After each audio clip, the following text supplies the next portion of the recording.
आप सबको मेरा नमस्ते। ये जो सेशन है उसमें हम लोग ने 2 ट्यूटोरियल रखे हुए हैं। एक तो है नवजात जो शिशु है उसको कैसे संभालना है, कैसे उसकी देखभाल करनी है, और जो दूसरा ट्यूटोरियल है उसमें हम लोगों ने दिखाया है कि बच्चे को कैसे नहलाना है। ठीक है, तो पहले ट्यूटोरियल में तो हमने सिखाया हुआ है कि कैसे हाथ धोना है, कैसे बच्चे को पकड़ना है, कैसे बच्चे को उसका जो नैपी है वो कैसे चेंज करना है, कभी उसको नहलाना है, जन्म के बाद कभी नहलाना है। दूसरा एक बहुत इम्पोर्टेंट महत्व की चीज़ हमने बताई हुई है कि बच्चे को जब भी आप कैसे उसको सुलाना है, तो उसको पीठ पे सुलाना बहुत ही इम्पोर्टेंट है। आपको पेट पे नहीं रखना है, उसको पीठ पे सुलाना है। क्या कारण है उसका कि जो बच्चे पेट पे सोते हैं उसको there is something called SIDS, sudden infant death syndrome. Sudden infant death syndrome मतलब क्या होता है कि कभी कभी बच्चे नींद में ही उनकी मृत्यु हो जाती है।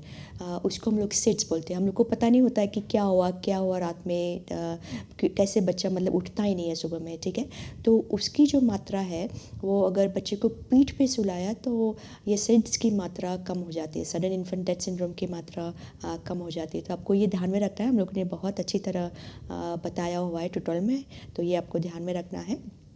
दूसरा जो ट्यूटोरियल है उसमें हम लोगों ने बताया हुआ है कि बच्चे को कैसे नहलाना है। तो मतलब जैसे अलग अलग तरह के जो क्लाइमेट होती है, कभी ठंड होती है, कभी गर्मी होती है, कभी बच्चे को वो लोग बाथ टब में नहलाते हैं, कभी वो पैर पे बच्चे को रख के नहलाते हैं। तो ये सारी अलग अलग जो चीज़ें हम लोगों ने बताई हुई है, कितना पानी का टेम्परेचर कितना होना चाहिए, कैसे बच्चे को प्रोटेक्ट करना है गर्मी से, ठंड से। ठीक है, तो ये दोनों ट्यूटोरियल आप देखें और सारी जो इन्फॉर्मेशन है आपको मदर को बतानी है। ठीक है, नमस्ते। नवजात शिशु की देखभाल की जरूरी बातों के स्पोकन ट्यूटोरियल में आपका स्वागत है। इस ट्यूटोरियल में हम सीखेंगे नवजात को किस तरह संभालें, गर्भनाल की देखभाल करना, नवजात को खिलाना और डकार दिलवाना, लंगोट और उसकी वजह से त्वचा पर होने वाले लाल रंग के दाने होना, और नवजात शिशु की सोने की आदतें। नवजात के जन्म पर पूरा परिवार खुश हो जाता है और हर कोई शिशु को देखना और उसे उठाना चाहता है। इसीलिए ये जरूरी है कि शिशु को उठाने से पहले कुछ नियमों का पालन किया जाए। नवजात की रोग प्रतिरोधक शक्ति मजबूत नहीं होती, इस वजह से उसे इन्फेक्शन का खतरा रहता है। शिशु को इन्फेक्शन से बचाने के लिए ये जरूरी है कि उसे पकड़ने या उठाने वाले के हाथ हमेशा साफ हों। शिशु को उठाने से पहले हाथ साबुन और पानी से अच्छे से धोएं और साफ कपड़े पर सुखाएं। अब सीखेंगे पहली बात, जो है शिशु को कैसे उठाएं। शिशु को उठाते हुए हमेशा अपने एक हाथ से उसके सर और गर्दन को सहारा दें और दूसरे हाथ से उसके नितंब को। लिटाते हुए भी एक हाथ से सर और गर्दन को सहारा दें और दूसरे हाथ से नितंब को। जब भी शिशु को नींद से जगाना हो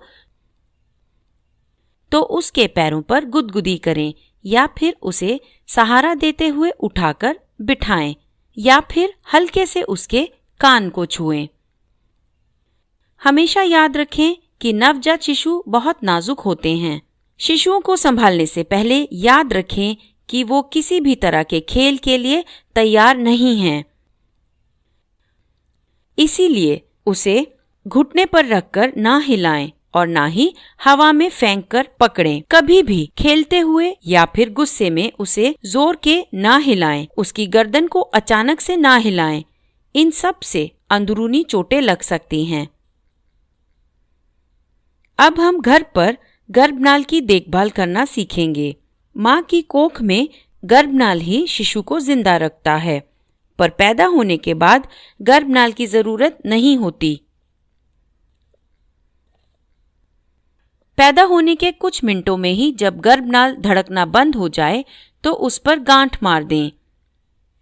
जब तक शिशु घर जाने लायक होता है तब तक गर्भनाल सूखकर सिकुड़ने लगता है। फिर वो 1-2 हफ्तों में गिर जाता है। पर याद रखें, गर्भनाल में से शिशु के शरीर में इन्फेक्शन आ सकता है, इसीलिए इसका ध्यान रखना जरूरी है। कैसे? गर्भनाल को हवा लगाकर सूखा रखें। गर्भनाल के गिरने तक शरीर को गीले कपड़े से पोंछें। गर्भनाल को शिशु के लंगोट के बाहर रखें या फिर मोड़कर लंगोट के किनारे के अंदर रखें। शिशु को स्वास्थ्य सेवक को जरूर दिखाएं अगर गर्भनाल के एक तरफ से खून निकले या त्वचा से खून निकले, पीक पड़ जाए या सूजन, या फिर त्वचा लाल हो जाए, या आपको लगे कि शिशु को नाभि के आसपास दर्द हो रहा हो, और यदि शिशु के 1 महीना पूरे होने पर भी गर्भनाल ना गिरे। कभी ऐसा भी हो सकता है कि गर्भनाल गिरने वाला हो तब या फिर गिरने के बाद थोड़ा सा खून निकले, पर यह जल्दी रुक जाता है।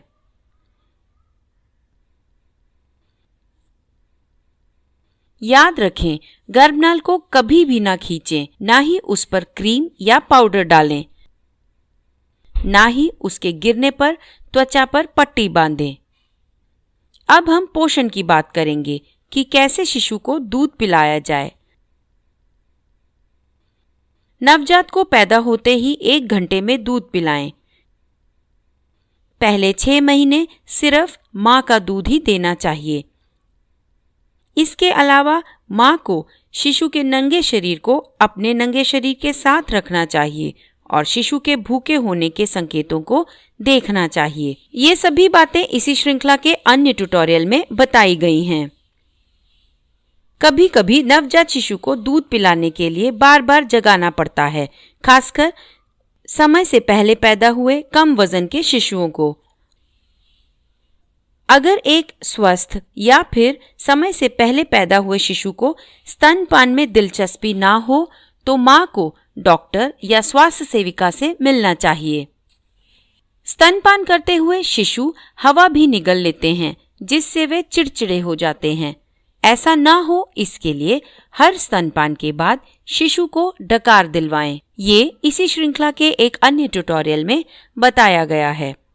अगला है लंगोट के बारे में।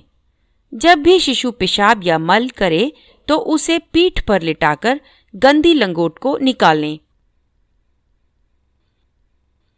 पानी और मुलायम कपड़े से उसके गुप्त अंगों को साफ करें। इन जगहों पर साबुन ना लगाएं। अगर शिशु लड़की हो तो हमेशा आगे से पीछे की तरफ साफ करें, इससे पेशाब के इन्फेक्शन से बचाव होगा। लंगोट बदलने से पहले और बाद में मां या फिर शिशु को संभालने वाले को हाथ अच्छे से धोने चाहिए। कभी ऐसा भी हो सकता है कि लंगोट की वजह से शिशु की त्वचा लाल या उस पर दाने हो जाएं। ऐसा होना आम है कि त्वचा लाल हो जाए और दाने भी हों। ये कुछ दिनों में गर्म पानी से नहाने पर और कुछ खास क्रीम लगाने पर और फिर कभी कभी बिना लंगोट पहनने पर ठीक हो जाता है।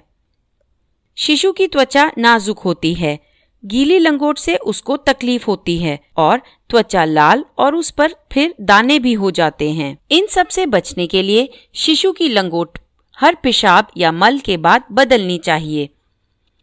फिर उसके गुप्त अंगों को पानी और मुलायम कपड़े से साफ करें। बाजार में मिलने वाले गीले कपड़े या पेपर से नहीं, जिससे शिशु को तकलीफ हो सकती है। एक मोटी परत लंगोट की तकलीफ से बचाने वाली क्रीम की भी लगा सकते हैं। क्रीम जिसमें जिंक ऑक्साइड हो वो नमी को दूर रखता है।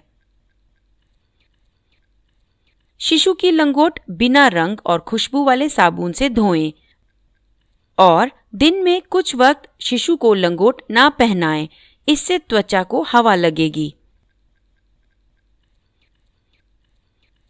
अगर 3 दिन से ज्यादा त्वचा को तकलीफ हो या फिर हालत ज्यादा बिगड़े तो डॉक्टर को दिखाएं। ये फफूंदी का इन्फेक्शन हो सकता है जिसमें दवा लेनी पड़ती है। आखिरी में हम बात करेंगे शिशु के सोने की आदतों की। एक दिन में शिशु 14 से 16 घंटे तक सो सकते हैं। नवजात एक ही बार में 2 से 4 घंटे सोते हैं। काफी नवजात शिशुओं के लिए दिन और रात में कोई फर्क नहीं होता। वे रात को जागते हैं और पूरा दिन सोते हैं।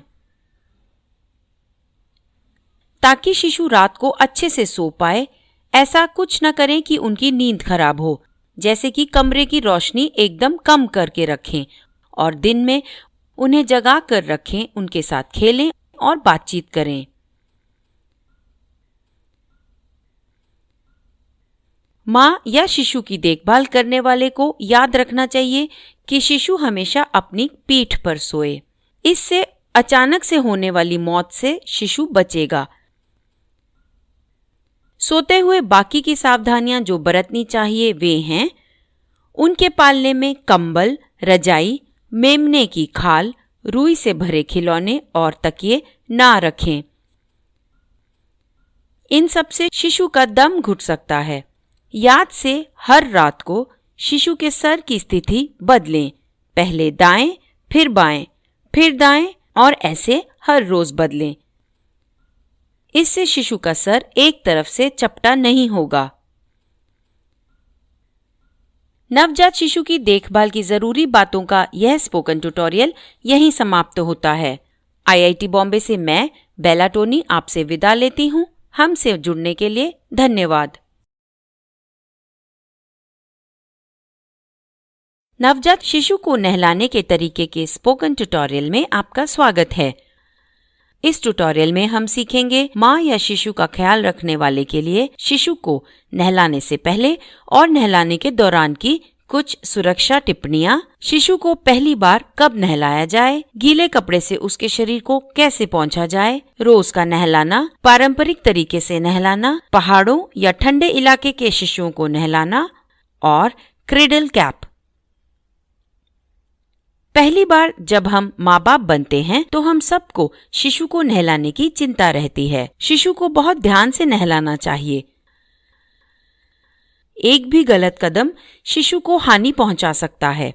हम सबसे पहले शिशु को नहलाने से पहले की सुरक्षा टिप्पणियां जानेंगे, जैसे कि माँ या ख्याल रखने वाले के नाखून हमेशा कटे होने चाहिए। उन्हें अंगूठी, चूड़ियां या घड़ी नहीं पहननी चाहिए, क्योंकि इनसे शिशु को चोट लग सकती है।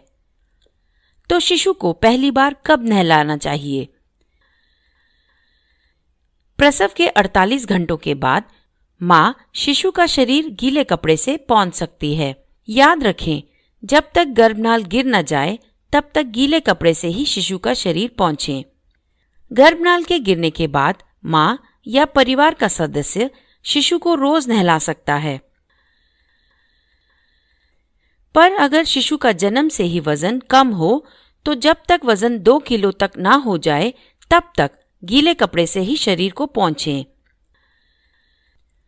चलिए देखते हैं कि गीले कपड़े से शिशु का शरीर कैसे पोंछा जाए। शुरू करने से पहले याद से कमरे की सभी खिड़कियां बंद कर लें ताकि कमरा गर्म रहे। एक मुलायम, साफ, सूखा कपड़ा तैयार रखें। शिशु को एक सुरक्षित चपटी जगह पर रखें। फर्श सबसे सुरक्षित जगह होती है। शिशु को ऊंची जगह पर कभी ना रखें। नहाने का पानी 37 डिग्री सेल्सियस से ज्यादा नहीं होना चाहिए। पानी का तापमान मां को अपनी कोहनी से या कलाई पर जांचनी चाहिए और नहलाते हुए शरीर को साफ करने के लिए पहले साबुन का पानी इस्तेमाल करें। साबुन का पानी बनाने के लिए हमेशा हल्का, बिना खुशबू और रंग का साबुन या खास शिशु को नहलाने का साबुन इस्तेमाल करें। फिर साबुन उतारने के लिए साफ पानी लें। अब छोटे मुलायम कपड़े को पानी में भिगोएं और निचोड़ें। फिर शिशु की आंखें अंदर से बाहर की तरफ साफ करें, पर उसी कपड़े से शरीर के बाकी भाग साफ ना करें। एक अलग ताजे मुलायम कपड़े से शरीर के बाकी भाग साफ करें। शरीर के सिलवट पड़ने वाले अंग जैसे बगलें, कान के पीछे, गर्दन के आसपास, हाथों और पैरों की उंगलियां, और गुप्त अंग भी साफ करें। अब हम बात करेंगे रोज के नहलाने की। याद से स्वस्थ शिशु जिनका गर्भनाल गिर चुका है उन्हें रोज नहलाएं। रोज के नहाने के लिए अगर आपको बड़ा टब इस्तेमाल करना हो तो उसके अंदर 2 इंच तक साबुन का पानी भरें। इसे बनाने के लिए एक हल्का बिना रंग या खुशबू का साबुन लें।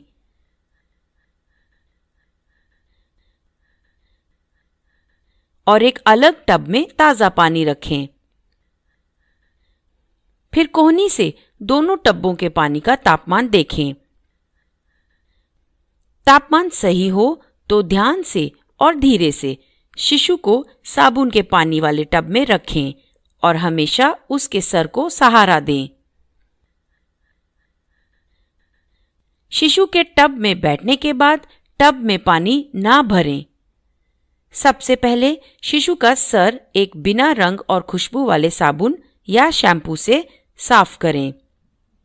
फिर हल्के हाथ से ताजे पानी के साथ साबुन निकालें और फिर शरीर पर सिलवट पड़ने वाले अंग और गुप्त अंग भी साफ करें जहां सबसे ज्यादा मैल होती है। आखिरकार हल्के से पूरे शरीर को ताजे पानी से धोएं। पर अगर मां को या शिशु के ख्याल रखने वाले को पारंपरिक तरीके से नहलाना हो तो फर्श पर बैठकर अपनी टांगों को खोलें।